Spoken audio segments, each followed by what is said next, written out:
right, we are live with honestly two of Christy and my favorite people. We have the Lucas Howard group here, and that consists of Elissa and Lucas Howard. And so say hi, guys. Hello. Happy Friday.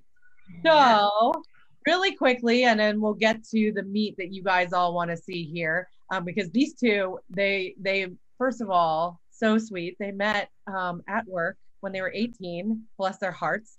And they've been together, working together for years and years. So we're going to talk about that because I know, Christy knows, working with family, your significant other, very challenging. And so they're still together and they love each other. They're madly in love. We see that all the time. And they're such a fun blessing to both of us. And so we're excited to get into the meat today. But first and foremost, especially since I forgot to do this last time, I'm Linzee Soprani, CEO of Soprani Consulting. We are the top recruiting and consulting firm in the country for all things real estate. And I'm here with my lovely co-host, Christy Grossman, CEO of Ops Boss Coaching, the ultimate resource for training and coaching real estate ops bosses. And welcome to the Leader Equation. So really quickly, just walk us through, and then we'll chuck it over to Christy to do the quick fire questions. But you met at 18. When did you get in real estate? When did you guys, were you partnered together the whole time? Just give us a quick little background on that, and then we'll go through those questions. We're a very quick snapshot. License, my assistant just told me, for 17 years. Wasn't my one thing till 2012. So I sold real estate, but it was, heck, I owned a tanning salon, did wood flooring, we built homes. It wasn't one thing till 2012, really. So that was kind of the focus. And Elissa came in a couple years later. 7 years ago, I started working part-time. So, like 1 day a week, pulling boxes out of a storage room to create a database. So if you haven't created one of those, it's a good idea to do it. How old were your kids at that time? What was that? How old were your kids at the time when you joined the company? Oh gosh, I just had our third. I think I was delivering a baby and on the computer maybe at the same time. Don't do that either. That's not a good idea. Yeah, she had opted for 2 years to get out of the workforce and was like, hey, I think I want to be a stay-at-home mom. Do it. You've earned it. Let's go. And after the second one, pregnant for the third one, she's like, I love my kids and maybe I'll come to the workforce. Well, he knew I need to get out of here. I won't be able to stop. So yeah. So yeah, quick snapshot. Yeah, basically a snapshot. We've worked together for forever, pretty much. Seems like. Tell us about your roles, because you each have kind of different roles in the team. Yeah, we're actually, as of 2 weeks ago, we're exploring new roles. And I'm obviously in real estate. It's just, it keeps elevating. Myself, I was the sales side, and Elissa was the just operations and marketing side. We did pretty good with having that line and not crossing that line for years. And I just let Elissa know I'm promoting her. And I don't get paid. She gets paid. She gets paid. So yeah, start to finish, our roles have always evolved, right? I used to be a loan officer, so I was in transaction coordinating, so I could come in and support him in that, create database, do touch plans, all that kind of stuff. So I've kind of started there to then up to, now I am the COO. I am the COO of the Lucas Howard Group, right, babe? That's it. Yeah. And so much more. Yes. So yeah, our roles have shifted throughout this whole time. Roles have split. We've needed to hire and add on, and Lucas is more focused now on opportunity. And we just purchased the office in Traverse City, Michigan. So we own that 100%, and Lucas is the operating principal of that. So we kind of had a really amazing year, and everything happened all at one time. So that definitely forced for a shift in the direction where we needed to be. Time and focus. To keep our head on straight, because it's been a great year, and it's been challenging too. Which I will tell you, a big realization of that, and this can apply for anybody who's growing in the business. We realized, and recently, we have or had a lot of empire protectors. We were the drivers. We had a lot of empire protectors. Minus us, we had a lot of protecting, not a lot of driving. We were filling those driving roles, and having that realization. We were like, that's, you'll get real exhausted. Yeah. So we started looking at different positions and rearranged our org chart as recent as 2 weeks ago, with the help of our coach, and filled spots for that, have other drivers in there. Still learning, still growing, still pushing. I'll tell you all the things we do wrong. You don't have to do them. I love it. Well, let's jump through the quick fire really quick. Just a quick way that everybody gets to know you. So how many years in real estate? How many years as partners in real estate? Technical answer is 17. I like to say 9 years in real estate. So it wasn't a focus before that. It was just kind of on the side. 7 years for us as a partner in real estate, or her coming on board 7 years ago. Yep. Cool. And then year one profit or loss, and last year or this year's projected profits. Yeah, I mean, 17 years ago, not much. I might have helped 2 friends sell, but I was doing other businesses. It's probably a big goose egg. 2012, what I would call my first year, I sold 36 homes that year. Did pretty good. I didn't go look up the exact numbers, but I did pretty good for what I'd call my first year. This year, or this past year, was roughly 569, in profit. That's awesome. For us, awesome. Yeah. And then did you start out solo, and then how many on your team now? Yeah, started out solo, grew that up. To be honest, there was one point where I probably solo made the amount I'm making now. Having said that, I'm not in sales. I'm leveraged, so that's a way that's not for everyone. And it works well for us. Well, that doesn't include the other businesses too. So how many people in total are you guys leading, so to speak, across businesses? Across businesses, 20. Wow, geez. All businesses, probably low 30s. Okay, awesome.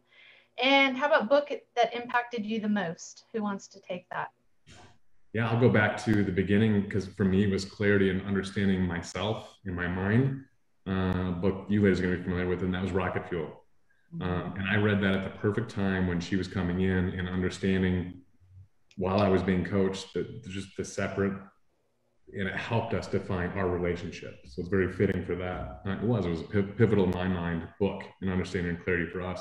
Now, The Road Less Stupid.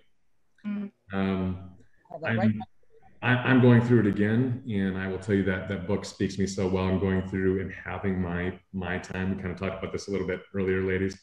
Having my quiet time and asking myself those questions, again, for clarity for myself. I tend to think long-term vision, and I mean, that makes me sit down and really ask those questions. Yeah, that's a good one. I love that one too. Elissa, what about for you? Yeah, so mine is fierce conversations in the course, of course. That was, yeah, of course. That has been a game changer, I think, just in leadership too, and just marriage and relationships with your kids, just in general, anything to do in life, right? That, and I mean, I'll go back, we reread the same 3 books every year as a team. We do book club, and we do One Thing, MREA, and Shift every single year, because it can always apply and you can never read it enough. And I just think that the One Thing, we're going through that again right now. The first time I read it, I was like, this is, no offense, but I was like, I don't even get this. Like, my brain wasn't even there yet. Then you read it again, you're like, oh, this makes sense. And then it's like, now you're there and you're like, get your crap together, like the time block, what's the one thing, especially as, we've grown other businesses, and you kind of have this, I don't want to say like an identity crisis, but you're like, where am I? Where am I supposed to be? How can I be all things? And so that's been really helpful for me, just hearing that all again and refocusing and changing my time block around and stuff like that. So I love that. Sometimes the simplest books are the most complex and the most meaty, you know? Mm-hmm. Okay, how many streams of income do you guys have? 6. Okay. 6 streams of income. And then last question, Lucas, what's Elissa's superpower? She is and will forever be and has always been the GSD queen. Get stuff done. I'll translate it. Get stuff done. And I say that is as much of I'm a driver. She'll run right into that fire and just let's go. And it really is a superpower. She says to me daily, maybe 2 to 3 times a day, Luke, perfection doesn't equal prosperity. Let's go. And I need that. But that defines her well, is let's go. Let's move quick and fail through it and let's run. Let's do it together. So by far, she's got a lot of superpowers, and that's a strong one. That's why you have 3 kids all in a row, right? That's it. Get this stuff done. Yep. That's awesome. Elissa, what's his superpower? Yeah, so Lucas, I would say, is a master of conversation. He is just, I don't know, he's so gifted in his conversations and knows the exact words to say and how to speak, to where he brings care and candor to the conversation. Mm-hmm. So that's rare. That's awesome. Yeah. Awesome. So among a lot of other things, he's a good hubby. Quit brown-nosing. Okay, good. So those of you who are joining us at the Leader Equation for the first time, we're chatting with owners, founders, CEOs, entrepreneurs, and their shotgun leaders.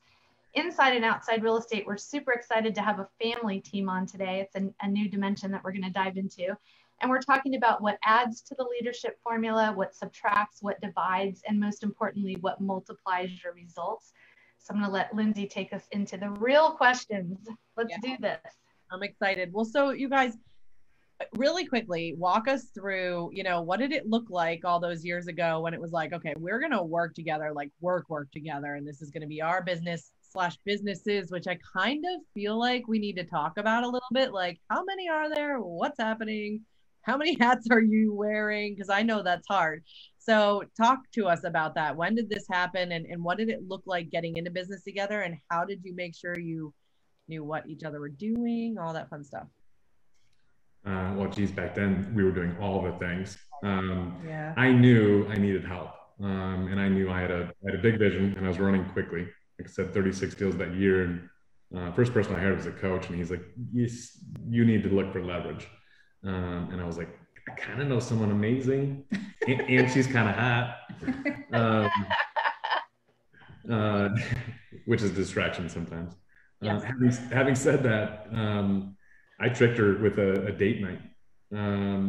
I just posted the picture. That was the other night. We're like in the office with all these files and like wine and stuff. I was like, hey, honey, I'm surprising us. I got a babysitter. Do you mind if we stop in the office real quick? We pull in, got a couple bottles of wine, and I ordered Thai food. She didn't know, and came in, and I was like, just come in. It'll be a few minutes. And in the back, I had all these files, all this stuff spread out over this conference table. And I was like, honey, don't be mad. I need help. Oh my God. These files, right? And we drank both bottles. I'm going to be honest. And that was the start of, and I still have the notebook that we sat and mapped out, where we started talking. And I said, this is where I desire to go. This is what I need help with. And actually it has our first touch plan. This is way before we were a kid. Our touch plan lined out. It was kind of cute to look at. Yeah. That was the start. And it was the start of, fine, honey, I'll give you 1 day a week. And I knew she'd get hooked. So when I started working like 3 days, and then, it just went from there. So now we fight about who's going to go home. No, it's your turn to go home. Yeah, we do love our kids though. So we started, I started in a different role than what I'm in now, obviously, and just kind of folded from there. Well, and so when you guys came together, I know you kind of talked to your coach about it, right? Right. it was like, okay, who is doing what and what do the roles look like? Walk me through mapping that out, because I think a lot of people that I know Christy does too. We talk to people all the time. They're like, well, I'm thinking about hiring an assistant, but my wife or my husband or whichever one is like, or my sister. I've had all kinds of those conversations. They'd be perfect. What do you think? And I'm like, like, well, I have the token what I'm supposed to say to you. Don't do that. And then I'm going to tell you I work with my husband. So yeah. Tell me, what did that look like? I'll give the answer, and it doesn't matter if it's your sister, wife, cousin, or a new hire. And it's something we haven't even nailed yet, and everyone should. It's clarity. It really is. It's clarity, and it's clarity on both sides. You're empowering the other person with clarity, and vice versa. My coach back then, he's like, "Okay, Luke, sounds good. Grab a piece of paper, put a line down the middle. What are you going to do? What do you envision her doing? Great." And I thought that assignment was done, and he said, "No, you're talking about building a team and leverage. Flip it over. And now, who reports to who? And when are you going to discuss those topics and meet on those?" So he made us back then set schedule meetings where we'll have those discussions. And if you don't do it in that fashion, I don't care who it is, it's just going to be those random conversations, or 10:30 at night if you're in the same bed with this person, conversations. And that's not okay. That is not a key to success. I will tell you that. So he had us then schedule certain, I forgot what he called them. Rhythm meetings. Rhythm meetings for us to discuss. And it was, okay, this is when we're going to talk vision. This is where we're going to talk about our systems, and have those scheduled meetings. If not, even now, I'd say until a few years ago, it was constant. We wanted to know what was going on the other side, Oh, I feel like it's been a while. I mean, I remember when I knew every transaction, and I would drive him crazy, and he just wanted to do his job. And, at that point in time, because we, you don't have like the money coming in. So you're counting on every single, right? Oh, at the beginning. Yeah. Yeah. At the very beginning. I mean, it's rough. So, so letting go of that is good. And like, just knowing that you're giving somebody else, even like, the leverage piece is letting go of that control and letting others succeed through you. And, it's a win to not know everything sometimes, right? So now I look at that as I'm winning, because I don't really know a whole lot, and he doesn't know a whole lot about what I do, and I do things, and he's like, or marketing and stuff like that, and he's like, well, I didn't know we were doing that. Well, that's a really good idea. Yeah, like you don't need to consume your brain with that. However, going back for years, there was an unspoken thing, even in the office, and we would just simply go like this. That means, I can't do a hand down. That means that's drawing a line. My side, your side. And then that's good. We would both go, because we'd be in front of our team. Yeah. And I would just kind of go like this, and people notice, don't notice, and go, oh, you're right. You're right. I think Lindsay, you probably have the same thing. We both have a lot of teams that we coach and consult where we have married rainmakers. It's really hard for the people on the team when the rainmakers are discussing the business outside the business in bed at 10:30 at night.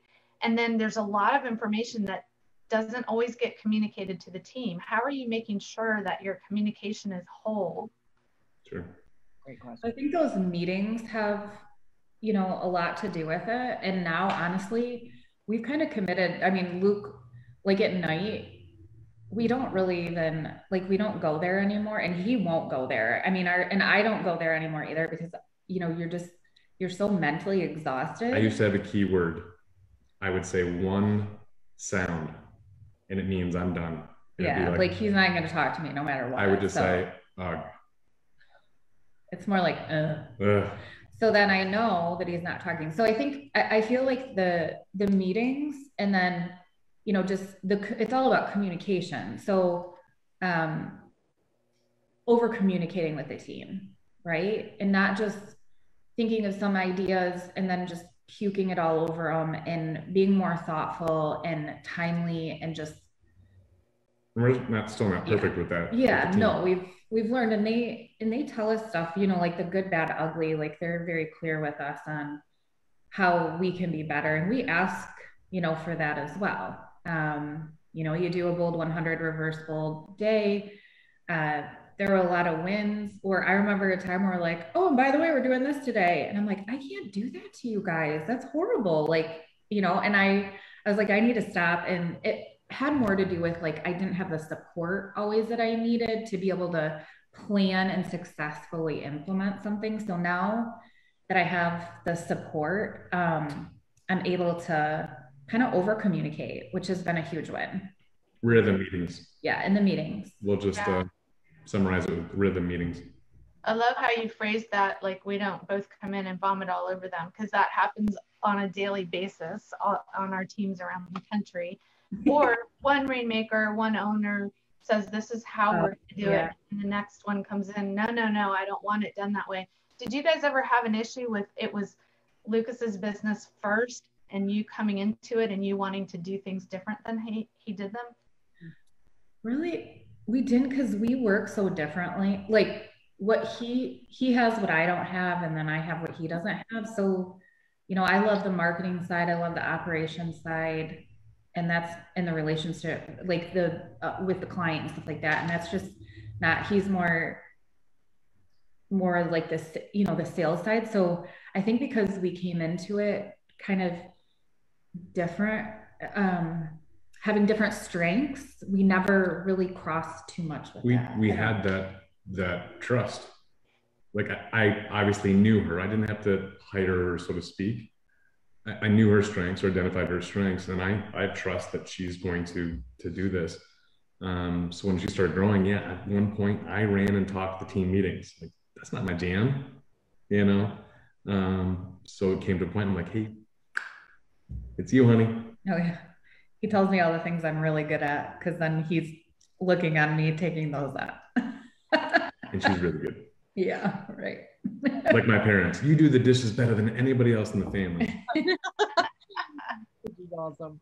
Well, and when you guys, so talk us through, have you ever had a time though where like you guys weren't on the same path? You weren't, I love the fact that you call them rhythm meetings. I'm going to steal that. But like where you weren't on the same rhythm, like did you ever have something where like the team was like, oh, that's not the same thing that they said? I would say in that regards, it was, I will tell you, and this is my fault, you know, coming and spewing like I think vision, and I speak passionately, and I'm usually to blame when something just comes in and just, you know,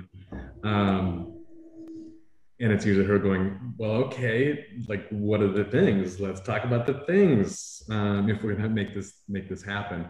So it's prioritizing now. Like he's not allowed to give me anything else unless I agree that I'm going to do it, or that I'm okay doing it. Otherwise, he needs to find somebody else to do it. I have our next 10 businesses lined up. So I would say that's a big thing as husband and wife, is that never assume one or the other is okay doing the thing. You need to get permission to do the thing, especially if they're the one that's going to be doing a majority of the work. So I would say that could be a thing a little bit. We get through it, and then we just figured out what needed to look different for next time. So he knows, and I know, and I'm all about that's actually something that would apply to all teams, whether you're related or not related. We see that happen a lot, where the rainmaker just continually adds to the projects and the ideas, and it's up to the COO or the DOO to prioritize. Yeah. But you guys may have a different communication over how you prioritize than a non-family team. Sure. Right. And it doesn't have to be different. I mean, she had to hone me in because I was coming in and spewing all these great ideas. And now we talk about rhythm meetings, you know, we sit down together. And I also learned the difference between a good idea and a bad idea. I've had a lot of good ideas. And sometimes stopping and sometimes communicating to someone else can help you discover and get that piece of, this is a good idea. Is it a bad idea? Let's talk that out, work through. I don't care what your relationship is. That can be defined to a rhythm meeting. Sit down and have those idea conversations and explore them. Love that. Yeah, we both had a good idea in 2008, and not everybody knows this, and we lost everything. So from 2008 to now, we've rebuilt basically our whole life. So we've got to ask what happened there. I feel like I know. but yeah. What did it look like? Yeah, I mean, you were 28, successful building, doing other things. I can talk about it now. $250,000 cash. Hey, you would think go into real estate and buy up properties at that point, I'd be retired if I had. No, we came across someone else at that point, and it was a good idea. We moved to Dallas, Texas, got in an industry we didn't know, but partnered with somebody that was brilliant in their field, and they truly were. There was no way we were not going to be a success. Months in, nailed a $1.6, $1.8 million contract, and then literally overnight with one signature, they shut our business down. I didn't know they needed to be on medication. I didn't know their brilliant mind was paired with demons on the other side, and overnight we lost everything. And when I have to say everything, we didn't have money to come home in a trailer. We're gonna write a country song one day. Yeah. We didn't lose our dog though. Oh man. Well, and you know what? Thank you for being transparent there, because I think, it's interesting, and Christy, I know you'll agree, like there's so many stories like that of entrepreneurs and business people, even myself, where, man, we hit rock bottom and it was really hard. And then we had to rebuild from there.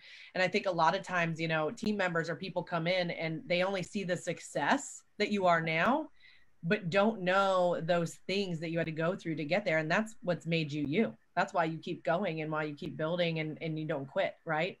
Mm-hmm. I think that's we share that a lot with the team, just because they see, the success and they want it, really quick too, which we want it for them. And we want to kind of protect them from the mistakes that we made, yet everything takes time and there's no magic pill, right? So I always say to them, as much as I'm so grateful that you guys don't have to go through the things, you want those things, yet it takes time. Like this didn't, just because you see these things happening for us right now, this is accumulation of, this is years and years of work. And when I mean work, like nonstop work, and a lot of sacrifice and a lot of screw up and a lot of unbalance with our, our kids and in the past. And now, it looks so much different, and we're thankful for that. So I love that. I mean, you illustrated that when you talked about like crawling around on the floor with the files, building the database. Like people walk into your business now and it's established with systems and it's rolling. And I think Linzee and I hear that a lot. I know Linzee does on the recruiting side, and I hear it on the coaching side with new ops people in roles, and literally within 6 to 12 months, they think they're ready to be the director of operations. Oh, yeah. Right. Yeah. Or, I had actually a conversation with someone this week about coaching, and she's been in her role for 3 years. And I'm like, my coaches are 10 to 15 years in their role. The number one thing you can do is master your role first before anything else. So I love that you guys said that. Yeah. Well, and one of the things that I know, I actually just got a private message with this question here. I guess I didn't want to put it on the other, but how did you guys get to a place where you use the UGG word? Like, how did you get to a place where you stopped talking about business at night and in front of kids and all those things? Like, what did that take to get there? That's the question that they're asking me. And I think I'm pretty sure I know who that is. I think there's a lot of people that struggle so badly with that. So walk us through, how did you get there? What happened to get there? And then are you really diligent about not talking about business at night and on weekends? And yeah, man. Yeah. Well, I just knew he wasn't going to talk to me anymore. So there's that. I was like, I give up, I guess. I'm persistent. Yeah. It needed to come to that point. And saying the best possible way, her super power is persistence. In being in love, the last thing you want is that frustration or that rift between the two of you. And it took having the conversation, albeit again and again, of I'm tired. I'm tired. And having that real sit down, like, hey, let's talk about these things at this. Or a few times I would force through and say, she's like, I gotta know. I'm like, when I get done telling you this, you're gonna go, oh. And I need you to know that my heart is, I'm in my mind, I'm exhausted. It just took some real conversations and worked through it. But again, we went back to, and many points in our careers in partnership, we've gotten away from those rhythm meetings where it's easy to miss one and then another happens. In one of our meetings, we realized we hadn't had in a while, and it was causing, and we're like, oh my gosh, we've been skipping this. It happened once, then it happened twice. Next thing you know, it's 6 months. Yeah. And that brings lack of clarity. I don't care if you're your spouse or not, it's not okay. So bring those back. Yeah. So scheduling your time to talk to each other, I think that will take away from a lot of questions that you may have at night. It will. Yeah. And I mean, just again, I talked about how we were, you know, I mean, this was a while ago, yet unbalanced with family, not intentionally. It was actually when we first started with KW 6 years ago, 6 years ago. Yeah, January 17, 2015. Yeah. And we just knew only to be at everything. Like, that's what we were told. We need to be at every class, every this, every that. And here we are flying all over the world and learning. And then, well, what drives you crazy is you're not implementing because you never stop leaving. And then you have kids at home, and, you know, it was just not healthy. Unbalanced. Yeah. So now when we come home, you know, our time is, you know, to be with our kids and hear about their day, and, you know, just sit and chat and talk to them, and, you know, just all that kind of stuff. Schedule your priorities. That includes your rhythm meetings. That includes your kids. That includes your spouse. That includes your partners. That includes all the things. Normally it happens when you're not. Well, I mean, everybody has their own love languages, which we do on our team. Everyone does their love language test. And obviously you have your disc and stuff. So, you know, if you know what's important to people, you're going to know and understand what's causing the, maybe the riff, or what's in between there, if you will. Yeah. And that's, I mean, I think that's so many people they struggle with this, right? Even business partners, you know, it's so hard because sometimes you do just, even business partners, you sit down and just have fun together and laugh. And I think it's always like, what was the drama, or what was the thing? And we all want to know. And we end up talking about those things instead of enjoying each other's company and just enjoying each other, you know? And this is, you know, we don't have a lot of time in life. And so I know a lot of people really struggle with that. One of the things that you just talked about, though, and I want to circle back to it, was the you got to be in every class. You got to be, how do you prioritize that now? Because I know that's a huge struggle for so many people, is they start to leverage out. That's what happens, right? They start to leverage out, and they're like, now I can go learn all the things, and I can go all these places and network, or I can go teach and whatever. And I think that is another thing that, you know, leads to a downfall in a lot of people's businesses, because they're not around. They're not the ship, and boom, it's like an explosion. So what took you to that place where you guys realized that and kind of adjusted?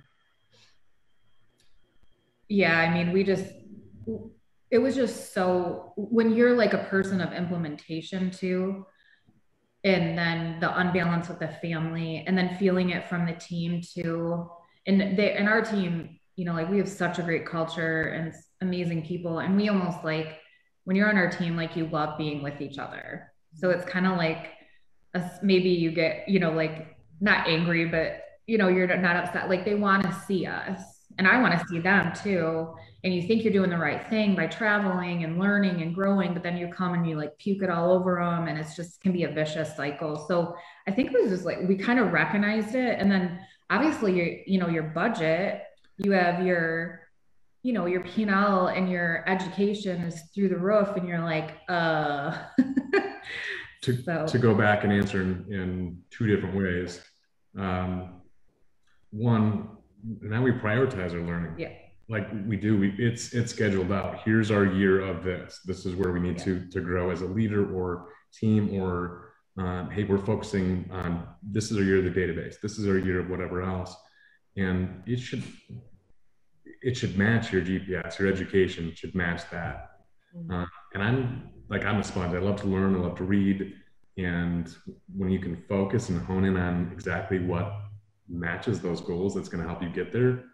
You're going to get a lot further and be a lot better. Elissa goofs around, and I have no doubt she'll write a book one day. Elissa, what's the future name of your book? Oh, no is the new yes. And I will tell you, last year, I mean, we've done a lot of these. And pre-COVID, we travel a lot, and it was tapping into my personal energy, and I love it. I love to share, love to talk my heart and be there. But there was a point that I was like, Elissa, no, no. I'm going to reclaim my time, and we're going to be more selective. Now, you guys got a yes. We were selective on saying yes. On those times, but it is. It's saying no so you can say yes to something else. And sometimes that's just your energy. Yeah. One of the things I think you've done well, that I see other people make a mistake in, is that you've always included your team, at least from my memory, in the learning, in the travel, versus you being the rainmaker, learning all the time and the team never joining in. Right. Yeah. No, that's super important to us and always has been. I mean, as long as we could, I mean, if we could take them to every single event, we totally would. So no, we do include them, the bigger events, and then we bring speakers in to speak to our team and stuff like that. So, so it's just prioritizing and what this year are we going to say yes to, and our coaches have helped us through this, like, you're not allowed to do that. You don't have that in your plan. So no, you're not allowed. And don't have FOMO, I mean, that's a real thing. I just said no to something and my coach is like, I said no to, and I'm like, okay. And I mean, you can't say yes to everything. You're saying no to something else, right? So love that. What did you guys learn coming through this past year about your leadership? That's a good question. I mean, it was a crazy year, right? Crazy year. It's still a crazy year, right? It's 2 years of crazy. No, it's still interesting, and I don't know about everybody else in their states. Like, we're technically, she and I are employees, and I'm breaking the law being in my own building right now. Yeah. Like, right. Woohoo! No, just kidding. We're live. I'm just kidding. Hey. No, I would say there's a couple of things coming into COVID. Last year, I think we realized, and I'll say it was godly wisdom and discernment. We prepared early. When it was a thought of worst case, I mean, that's where my brain succeeds. I think of the worst case, and it's funny. Until I took a personality assessment, I'm like, no, I'm the most positive person, but my brain seeks out the worst and plans for that. So early on, we did well, and we did well through COVID as a team, and we were open and real about our struggles. Having said that, this last year we learned, or I'll speak for myself, I started taking that permission, especially with my new roles, stepping back a little further. And I think pretty sure I stepped a little too far, too quick. Being the face and as somebody else said, the original heart of the team. I had to learn that. And I had to have people around me saying, hey, like, I miss you. And that can play a real thing in your culture. Yeah. Well, and that's what I wanted to, I mean, we're talking culture, how did you build what you guys have? Because I've had a small little, inside look there. And I know Christy has too, you have a really amazing culture. I mean, I know you guys are awesome, but what things have you implemented or done that have helped create that? I mean, we're really big on, we have our core things that are important to us. We love, you're going to be on this team. You need to love to serve. You need to be humble. You need to be hungry and driven.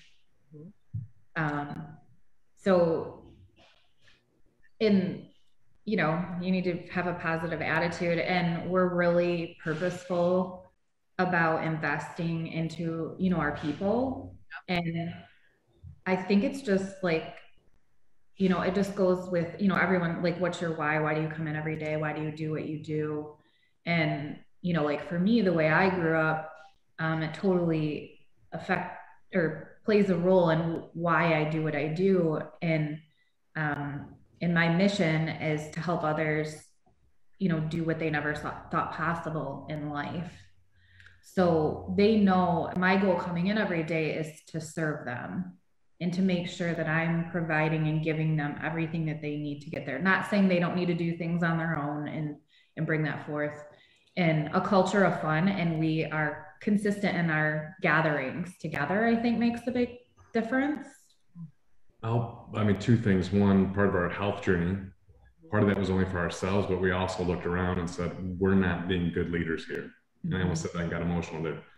We weren't being good leaders. There were examples. Sorry. But I'll back up. The answer to my question is sincerity. Those that make it on our team, or when we're clear in the hiring process, and there's a level to their heart of sincerity and care. I love that. I love your authenticity. You know, it's my favorite ones when we end up crying too. Christy barely ever cries, actually. I cry more. But my friends around here, they know they joke around. They say every time Luke cries at a team advance, we do shots.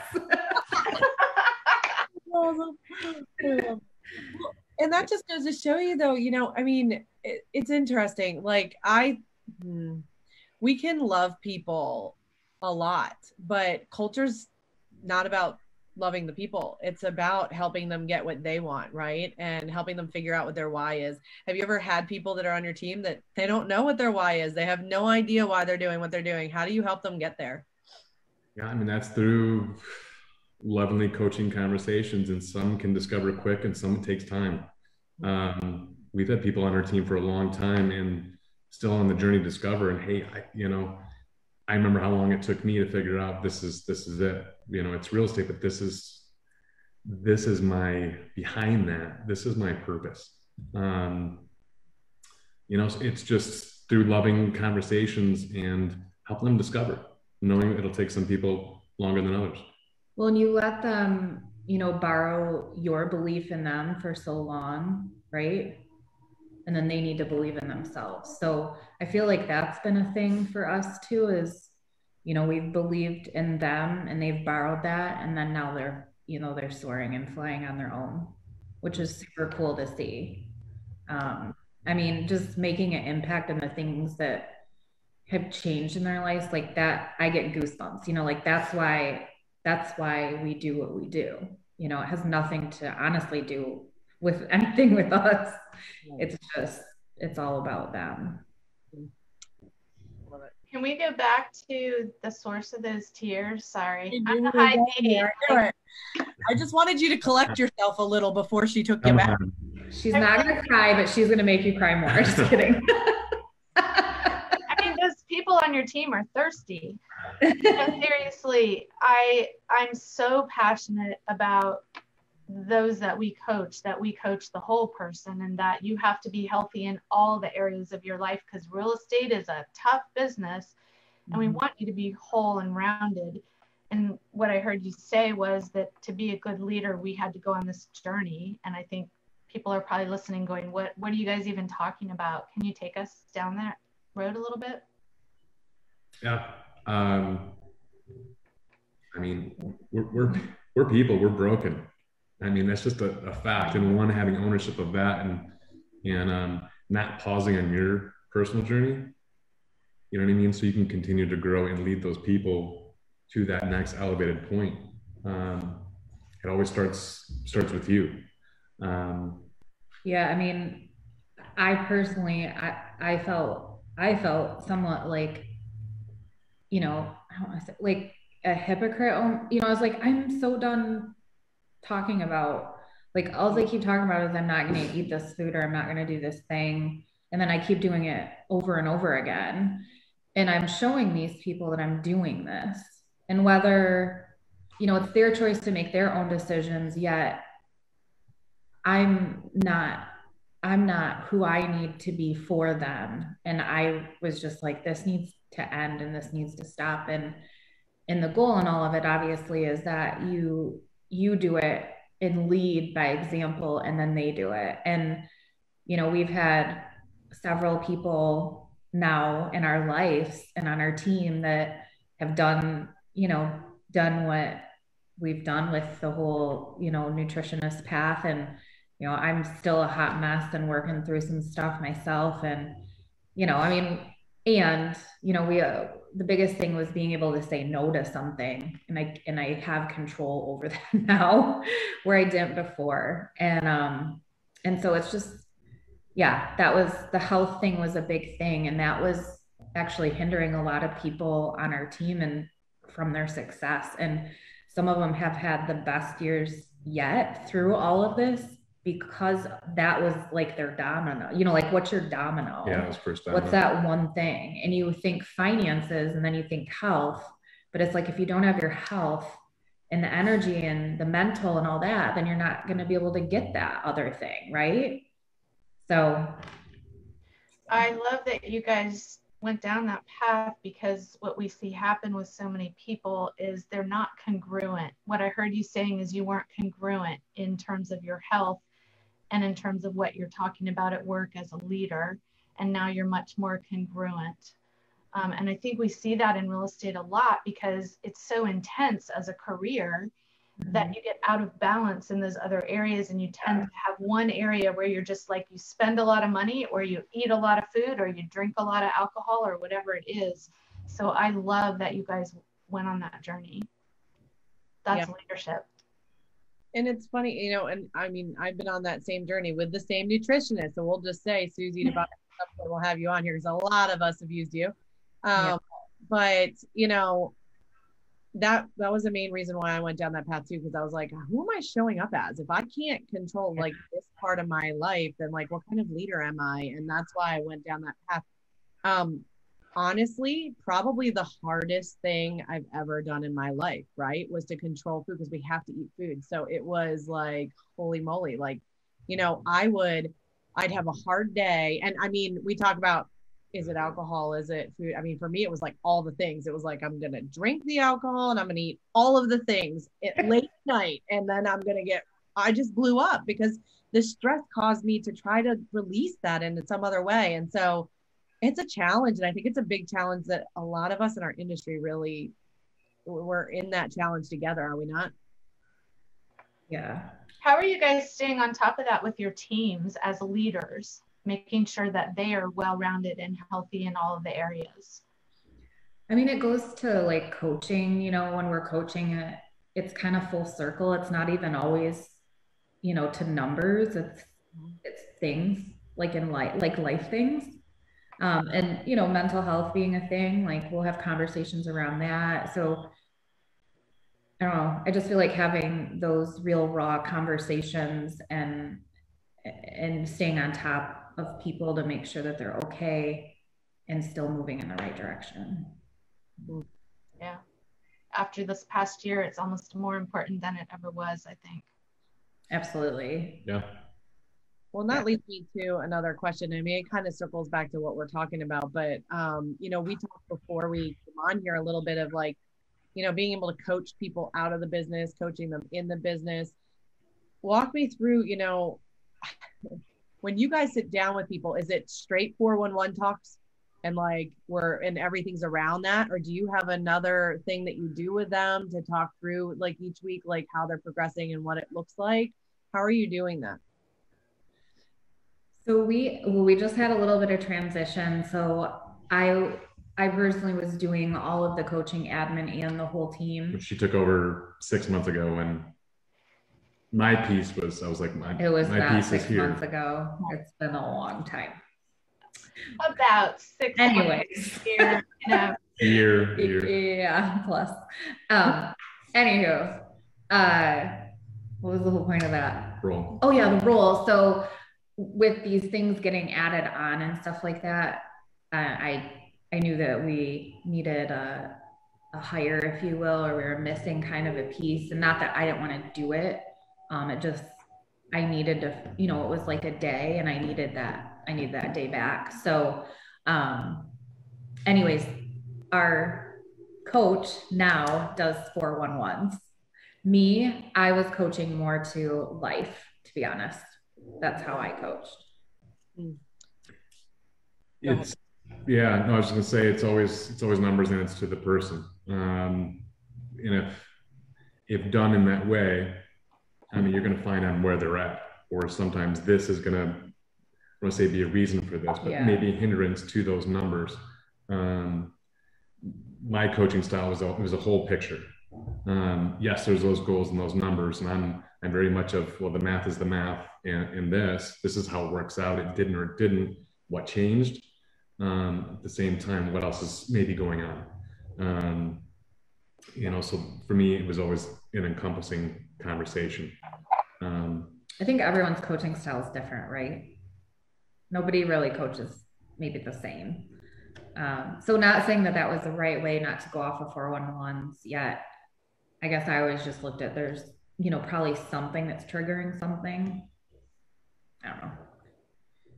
Yeah. And it's funny because I think most leaders get very stuck in it's only about the numbers and they forget the personal stuff, or it's all about the personal stuff and they forget the numbers. And I think there's an art in bringing it together. But honestly, I think a lot of people struggle. I struggle with that. And so, in a funny way, I want to ask you, like, what does that look like? Because you're keeping people there. People have been with you for years and they don't exit they want to be around you. They want to be led by you. And so, if there was something you could tell people how to do that and what that looks like, what is that?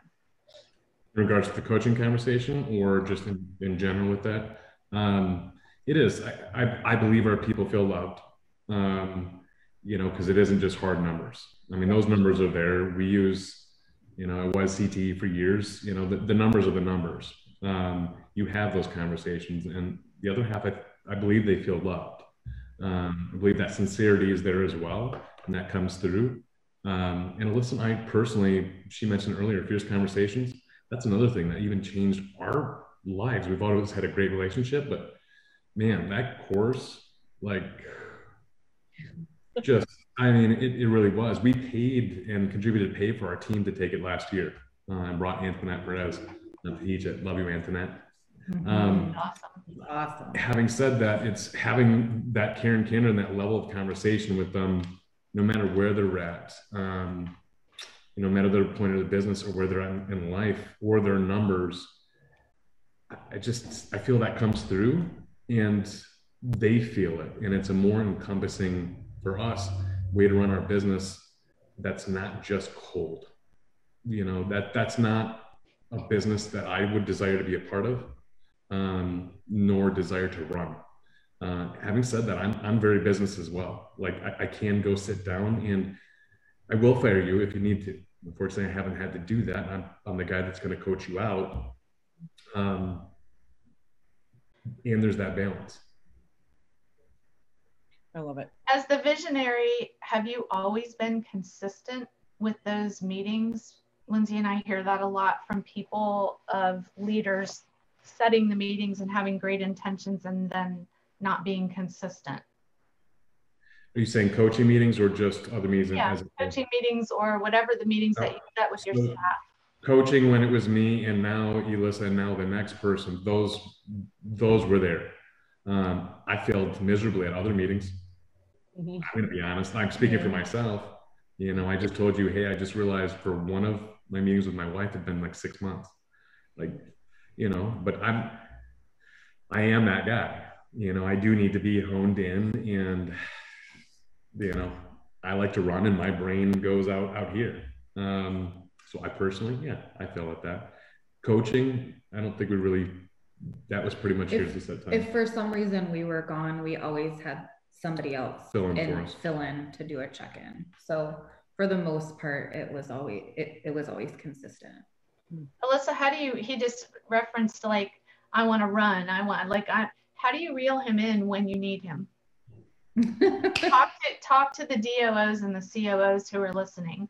How do you give him the freedom he needs to keep moving 10 years from now? And then how do you bring him back to today to get what you need to keep moving the business forward to get from here to 10 years from now? Right.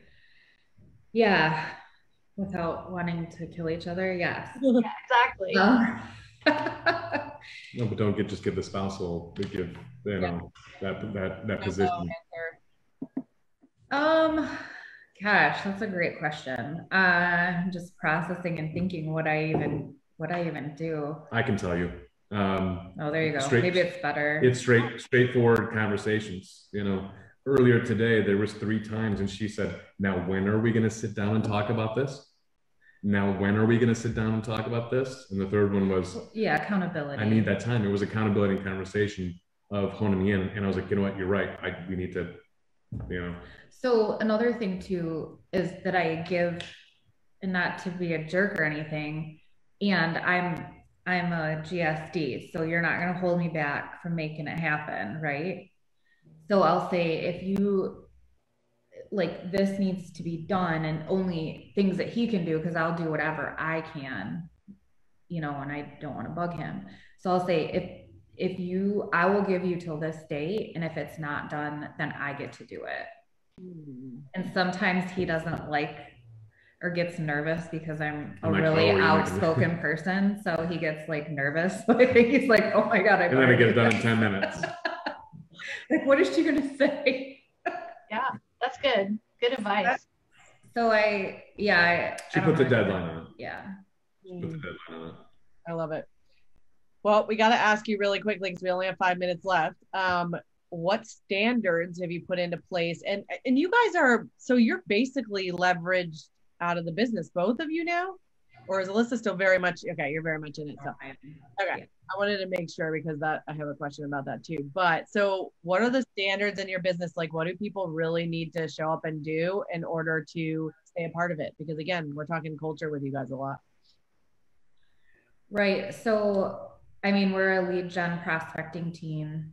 So, you know, our agents are prospecting at least a minimum of 2 hours a day. And typically they're about, low end. And typically they're around 15 hours a week.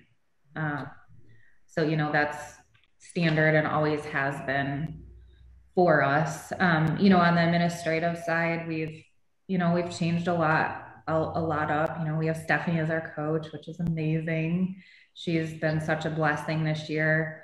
I mean, just, I guess I would say to everybody real quick, just around standards, and is that, you know, sometimes you don't know what you don't know, and things need to change, and you can't stay and do things that, you know, that they worked before. They're not necessarily going to work now. Mm-hmm. So that's always, you know, it's all how you execute, or the words that you use to say what needs to happen to get the buy-in, right? Yet sometimes people will want to give pushback, and, you know, at this point, you can't create more work for people because you're not following a standard, and that's typically what happens. And so you need to respect, you know, other people's time, and that's one way. So like standards around administrative stuff have changed. I mean, we've had so many. Actually, looking at one of your questions was where, I forgot how it was worded, as far as failures or pivotal points. And many times through our business, we realized, okay, we started here, we knew nothing. Mm-hmm. And we had the people, and yet we want to keep the people, yet we now need to run this as a business and have standards. Yeah. And yet here we are 7 years later, and we've been climbing that ladder where we're still instituting new standards because we're all growing. We're breaking our systems, which is amazing, which brings new standards. And I feel for us, it's been 7 years. It's a continual conversation of elevated standards. I really do. Yeah. And again, we're forefront with those conversations of, you know, hey, we all want to be better. We all want to be better at jobs. Discomfort does equal growth. Guys, we're stepping up our standards. Have you ever lost people as you've raised your standards?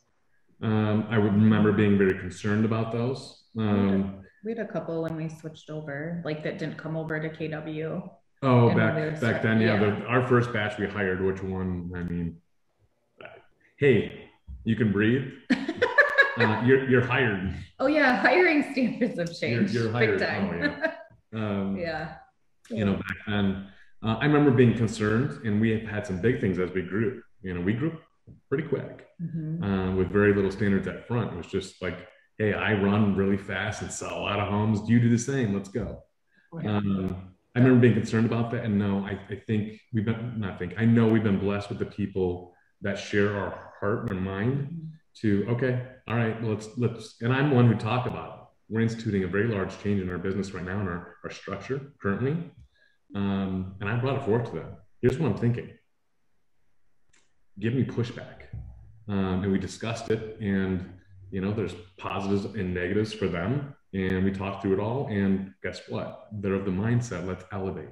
Let's elevate. I know we're at the end of time, but that question, what you just said, just pinged my interest because I hear this all the time.